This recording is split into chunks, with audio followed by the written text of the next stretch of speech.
A Ministry of Defense report describes a disturbing case involving reptilian beings. Mining inspectors investigated the bizarre deaths of 15 coal miners in Dixonville, Pennsylvania. All victims were covered in deep lacerations from an unknown creature. After a terrifying first-hand encounter, researchers realized the men were killed by hostile subterranean lizard people. In 2008, an intriguing file was declassified by the British Ministry of Defence. Titled Unidentified Flying Objects Correspondence, the report contains detailed information regarding ufology. Buried within the 318-page document is a lengthy chapter labeled, The Mystery of Iniquity Exposed, the Reality of the Serpent Race and the Subterranean Origin of UFOs. Several astonishing first-hand encounters are described in great detail. One exceptionally terrifying ordeal took place in the blue-collar town of Dixonville, Pennsylvania. In the early 1940s, 2 mining inspectors received a frantic call about a collapsed shaft. They rushed to the accident site where 15 coal miners were now helplessly trapped. However, what transpired during the rescue mission would haunt both men for the rest of their lives. Upon descending into the inner Earth's dark abyss, first responders noticed a broken beam surrounded by fallen rocks and rubble. Laying atop the scattered debris was a lifeless body. Investigators were perplexed by the peculiar arrangement. A cave in this size would not be large enough to kill someone. Closer inspection of the victim revealed horrifying anomalies. His skin was lacerated with claw-like marks from an unknown predator. As recovery officers cautiously continued exploring, more corpses soon surfaced. The deceased colliers possessed identical gruesome injuries. All had succumbed to these inexplicable wounds. Despite scouring the clandestine labyrinth, several miners were still missing. Additional personnel joined the search party in hopes of retrieving potential survivors. Emergency workers meticulously combed the sprawling tunnel system, yet no additional prospectors were uncovered.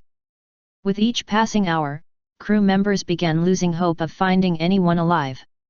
Despite plummeting morale, the 2 original inspectors continued their quest. They eventually stumbled upon a mysterious passage within the cavernous lair.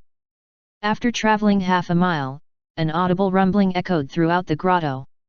A sporadic cave-in left the duo inescapably cornered.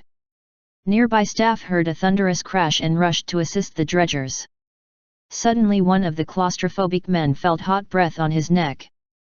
Panic seized his veins and he was completely paralyzed in fear. Simultaneously, excavators dug feverishly in an attempt to free the desperate pair. Together the team bored through the dense gravel and reached their distressed colleagues. The man's partner observed what was standing behind his companion. As he saw the enormous scaled creature running away, he exclaimed in horror, "That thing was not of this world." Due to the nature of this incident, it remained classified for nearly 40 years. On July 14, 1974, a regional newspaper published an article about the Subterranean massacre. Stranger still, numerous eyewitnesses have experienced similar confrontations for decades.